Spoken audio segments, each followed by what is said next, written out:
Assalamualaikum warahmatullahi wabarakatuh. Perkenalkan, nama saya Multazam Nabigul Sadiah, NIM 2022143702. Di sini saya akan menyampaikan analisis perkembangan iptek yang berkembang di lingkungan sekitar. Sejalan dengan paradigma baru di era globalisasi, iptek menjadi faktor yang memberikan kontribusi yang sangat penting dalam peningkatan kualitas hidup suatu negara. Implikasi dari paradigma ini adalah terjadinya proses transisi perekonomian dunia yang semula berbasis pada sumber daya alam menjadi perekonomian yang berbasis pada pengetahuan. Perkembangan iptek yang berkembang di sekitar itu salah satunya ada 3, yaitu bidang pendidikan, bidang pertanian, dan bidang komunikasi. Yang pertama yaitu bidang pendidikan.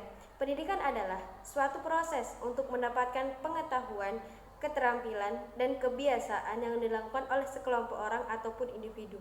Semenjak berkembang iptek di dalam dunia pendidikan, proses pendidikan menjadi lebih maju. Banyak perubahan yang terjadi, salah satunya yaitu cara guru mengajar, cara siswa belajar, dan materi pembelajaran yang selalu diperbarui.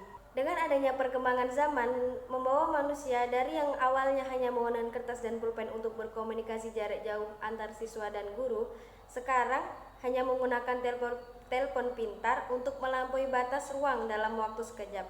Pembelajaran dapat pula dilakukan dari rumah masing-masing, seperti dalam aplikasi Google Meet, Google Classroom, dan Zoom. Dampak positif iptek dalam bidang pendidikan yaitu yang pertama, memudahkan dalam mendapatkan informasi. Munculnya metode-metode yang memudahkan dalam pembelajaran, dapat membaca buku tanpa membeli buku, dapat berdiskusi secara online baik bersama guru maupun antar siswa. Yaitu ada juga dampak negatif yang ditimbulkan dari iptek dalam bidang pendidikan.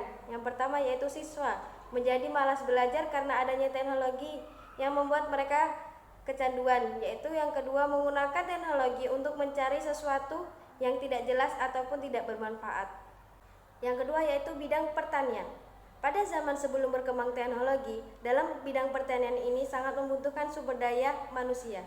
Seperti di daerah saya yang awalnya menggunakan kerbau untuk membajak sawah, sekarang bisa menggunakan traktor untuk membajaknya. Ya, walaupun masih menggunakan tenaga manusia dalam mengendalikan traktor tersebut, tetapi sudah ada kemajuan dalam zaman dahulu hingga zaman sekarang. Yang ketiga yaitu bidang komunikasi. Komunikasi merupakan hal yang sangat penting dalam kehidupan sehari-hari. Dulu berkomunikasi sangatlah sulit, apalagi dengan sanak keluarga yang jauh jaraknya. Hanya bisa dengan mengirimkan surat ataupun telepon umum yang harus mengantri dengan lama. Namun, pada perkembangan zaman sekarang ini, komunikasi bisa dilakukan dengan lebih mudah. Dengan adanya telepon seluler, kita bisa mengirimkan pesan, telepon, dan video call. Telepon pun tidak harus mengantri lama seperti zaman dahulu. Sekarang kita langsung bisa menelponnya dengan secara langsung. Baik, sekian dari saya. Wassalamualaikum warahmatullahi wabarakatuh.